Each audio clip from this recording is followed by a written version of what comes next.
আফিয়া সিদ্দিকী আমাদের বোন পাকিস্তানের একজন মুসলিম বিজ্ঞানী ছিলেন, আজ অনেক বছর যাবত আমেরিকার কারাগারে বন্দী। আমাদের সেই বোন কোরআনের একজন হাফেজা। তার একটা কিডনি বের করে ফেলা হয়েছে, তার শরীরে পয়জন ঢুকানো হয়েছে, হিংস্র কুকুরের মাঝে তাকে ছেড়ে দেওয়া হয়েছিল, কত শতবার পাশবিক ভাবে তাকে করা হয়েছে। ডক্টর আফিয়া সিদ্দিকীকে অত্যাচার করতে করতে তার স্ট্রাকচার পাল্টে ফেলা হয়েছে। কয়েক বছর আগে আফিয়া সিদ্দিকীর বোন প্রথমবারের মতো তার সাথে সাক্ষাৎ করতে পারে। আফিয়া সিদ্দিকীর বোন বলে, আমি আমার বোনকে দেখে চিনতেও পারি নাই, এত পরিমাণ অত্যাচার আর নির্যাতন তাকে করা হয়েছে। তার মাথার চুলগুলো কেটে ফেলা হয়েছে, তার একটা কিডনি বের করে ফেলা হয়েছে, কুকুর দিয়ে তাকে কামড়ানো হয়েছে, শত শতবার তাকে করা হয়েছে। তাকে শুধু বলা হয়েছে, তুমি যদি মুক্তি পেতে চাও, কোরআনে কারীমের পৃষ্ঠাগুলো ছিঁড়ে তোমার সামনে ফেলবো, ওই পৃষ্ঠাগুলোতে পা দিয়ে হেঁটে হেঁটে তুমি যদি যেতে পারো, তোমাকে আমরা মুক্তি দিয়ে দেব। আমাদের বোন আফিয়া সিদ্দিকী আমেরিকার কারাগারে বলেছিল, কোরআনের উপরে হাঁটার চাইতে মৃত্যুবরণ করা আমার জন্য উত্তম।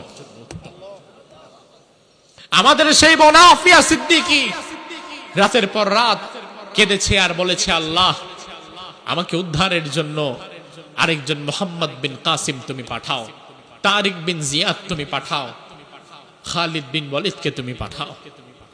আমেরিকার সৈন্যরা প্রতিদিন তাকে দেখে আর ঠাট্টা করে, কি খালিদ বিন ওয়ালিদ আসে না, মোহাম্মদ বিন কাসিম আসে না, তারিক বিন জিয়াদ আসে না? এটা তো একটা ঘটনা বললাম আমি আপনাকে, একজন আফিয়া সিদ্দিকীর ঘটনা বললাম। আমেরিকার কারাগারে এমন মুসলিম আফিয়া সিদ্দিকীর ঘটনা আরো শত শত রয়েছে।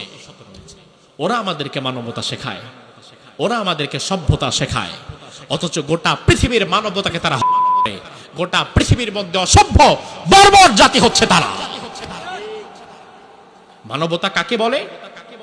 যুদ্ধবন্দীদের সাথে রাসূলুল্লাহর কি আচরণ, মানবতার বন্ধু মুহাম্মদুর রাসূলুল্লাহ যুদ্ধবন্দীদের সাথে কি আচরণ করেছেন। মানবতা শিখতে গেলে আমেরিকাকে রাসূলুল্লাহর আদর্শের কাছে ভিক্ষার থালা নিয়ে বসে থাকা লাগবে। মানবতা কাকে বলে এবার দেখেন, রাসূল কি আদর্শ দিয়েছেন।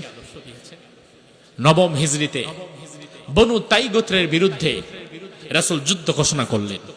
ওই যুদ্ধের সেনাপতি যিনি হলেন, তার নাম খালিদ বিন ওয়ালিদ। কি নাম? নাম শুনেছেন?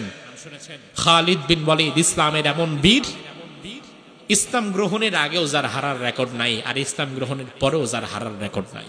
এখানে গিয়েছেন, সেখানে বিজয় অর্জন করেছেন। মুতার প্রান্তরে 2 লক্ষ রোমান সৈন্যের বিরুদ্ধে 3000 মুসলিম, 2 লক্ষের বিরুদ্ধে মাত্র 3000 মুসলমানকে নিয়ে খালিদ বিন ওয়ালিদ বিজয় অর্জন করেছে। গোটা পৃথিবীর ইতিহাসে এমন ঘটনা নাই। 2 লক্ষ কই আর 3000 কই? ওই খালিদ বিন ওয়ালিদ বনু তাই গোত্রের বিরুদ্ধে যুদ্ধ করলো। অনেক মানুষ যুদ্ধবন্দী হয়ে ধরা পড়ল। ওই যুদ্ধবন্দীদেরকে মদিনাতে আনা হলো। ওই যুদ্ধবন্দীদেরকে রাসূল যখন দেখতে থাকলেন,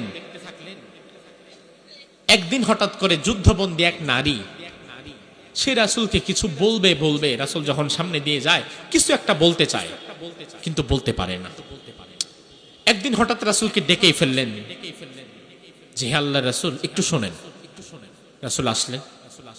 ওই মহিলা বলল, রাসূল আমি যুদ্ধবন্দী এক নারী, আপনার এখানে এসে ধরা পড়েছি, আমি এখানে থাকতে চাচ্ছি না, আমাকে আমার পরিবারের কাছে যেতে দেন।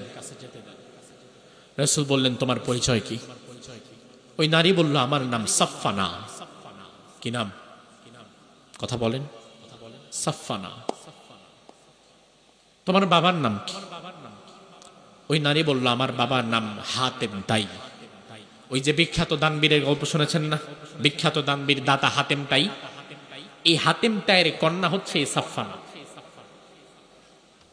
বলল, আমার বাবা হাতেম তাই, তবে আমার বাবা এখন বেঁচে নাই, আমার ভাই আছে, আমার ভাইয়ের নাম আদি বিন হাতেম, আমি আমার ভাইয়ের কাছে যেতে চাই।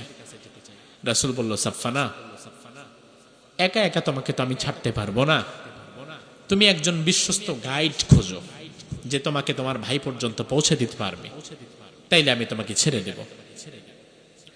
কয়েকদিন পরে সাফফানা রাসূলকে ডেকে বলে, রাসূল, আমি একজন গাইড পেয়ে গেছি যে আমাকে আমার ভাইয়ের কাছে নিয়ে যাবে, এবার আমাকে যেতে দেন। রাসূল বলল, এই তোমরা সাফফানাকে নিয়ে আসো। সাফফানার হাত থেকে শিকল টেকল খুলে সাফফানাকে আনা হলো। রাসূল সাল্লাল্লাহু আলাইহি ওয়াসাল্লাম সাফফানাকে মেহমানদারি করালেন। যাওয়ার সময় পথ চলার খাবার এবং খরচ দিয়ে দিলেন। শুধু তাই না, যাওয়ার সময় রাসূল তার নিজের পরিহিত একটা চাদর সাফফানার গায়ে জড়িয়ে দিয়ে বললেন, তুমি নিরাপদে তোমার ভাইয়ের কাছে চলে যাও। একজন যুদ্ধবন্দী নারীর সাথে রাসূলের আচরণ। সাফফানা চলে গেল তার ভাই আদি বিন হাতেমের কাছে। আদি বিন হাতেম বলল, কি ব্যাপার, তুমি না মুহাম্মাদের কাছে যুদ্ধবন্দী হয়েছিলে, তুমি বেঁচে ফিরলে কিভাবে? তোমার তো বেঁচে থাকার কথা না। সাফফানা বলল, ভাই রে, মুহাম্মদ সাল্লাল্লাহু আলাইহি ওয়াসাল্লাম এমন একজন মানুষ, তিনি এখনো পর্যন্ত আমার গায়ে একটা ফুলের টোকাও দেন নাই, বরং আমাকে তিনি সম্মানের সাথে তোমার কাছে আসতে দিয়েছেন। শুধু তাই নয়, আমি আসার সময় তার ব্যবহৃত পরিহিত চাদরটাও তিনি আমার গায়ে জড়িয়ে দিয়েছে।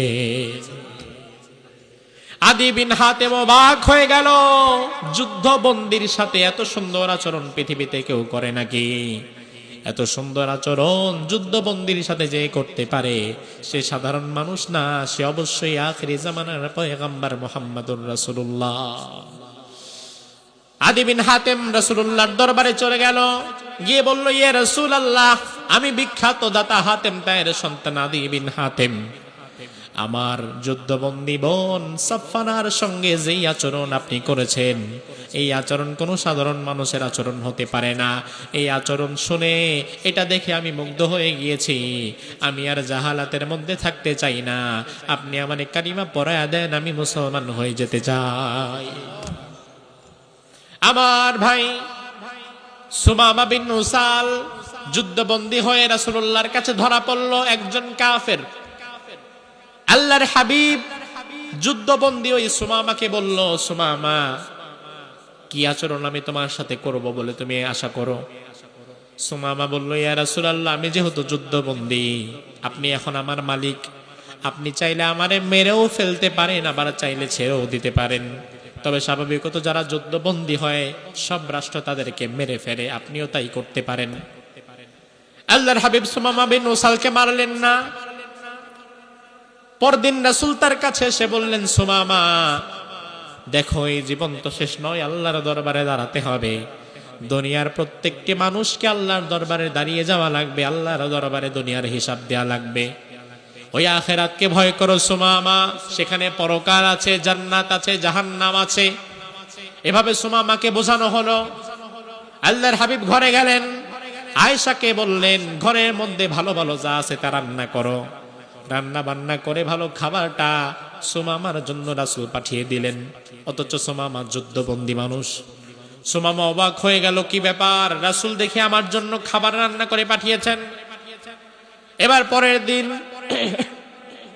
আল্লাহর হাবিব আবার সুমামাকে বললেন, সুমামা, নামাজ পড়া লাগবে, নামাজ জান্নাতের চাবি, রোজা রাখা লাগবে, যাকাত দেওয়া লাগবে, ঈমান আনা লাগবে।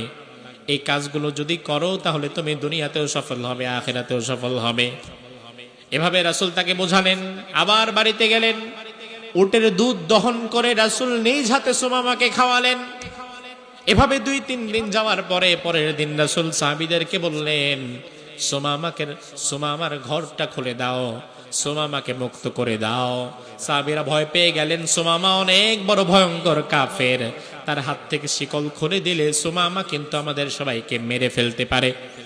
আল্লাহর হাবিব বললেন, না, সমস্যা নাই, আমি নবী গ্যারান্টি দিলাম, তোমরা তার শিকল খুলে দাও, তার ঘরটা মুক্ত করে দাও। সুমামার হাতের শিকল খুলে দেওয়া হলো, তার ঘরের দরজা খুলে দেওয়া হলো। সব সাহাবীরা আতঙ্কে আছে, ভয়ে আছে, সুমামা এখন সবার উপর আক্রমণ করতে পারে। কিন্তু অবাক করা বিষয়, সুমামার হাতের বাঁধন খোলার পরে, শিকল খোলার পরে, দরজা খোলার পরে সুমামা আস্তে আস্তে হাঁটতে হাঁটতে মসজিদের নববীর বারান্দায় গিয়ে বসলো, ওযু করলো, গোসল করলো। এরপরে বিশ্বনবীর কাছে গিয়ে চোখের পানি ছেড়ে দিয়ে বলল, ইয়া রাসূলুল্লাহ, যুদ্ধবন্দী একজন মানুষের সঙ্গে মানবতার বন্ধু মুহাম্মদুর রাসূলুল্লাহ যে আচরণ করেছে, এই আচরণ আমি কোনোদিন ভুলতে পারবো না। আমি কাফের অবস্থায় আর আমি আমার গোত্রের কাছে ফিরে যেতে চাই না। আমি আপনার হাতে হাত রেখে ঈমান এনে তারপরে ফিরে যেতে চাই। আল্লাহর হাবিব তাকে পড়ায়া দিলেন, লা ইলাহা ইল্লাল্লাহ মুহাম্মাদুর রাসূলুল্লাহ সাল্লাল্লাহু আলাইহি ওয়াসাল্লাম। তাহলে আমার ভাই, আমরা যে মানবতা শিখতে চাই, এই মানবতা কি আমাদের আমেরিকার কাছ থেকে শেখা দরকার, জাতিসংঘের কাছ থেকে শেখা দরকার? বরং রাসূলুল্লাহ আমাদেরকে এমন মানবতা শিখিয়েছেন, আজকের পশ্চিমা সভ্যতা যদি মানবতা শিখতে চায়, তাইলে ইসলামের কাছে তাদের আসা দরকার আছে না? না, আমরা শেখার কিছু নাই। রাসূল আমাদের যা দিয়েছে তোমাদের কাছে যাবার কিচ্ছু নাই, বরং তোমরা আমাদের কাছে এসে শিখতে পারবা।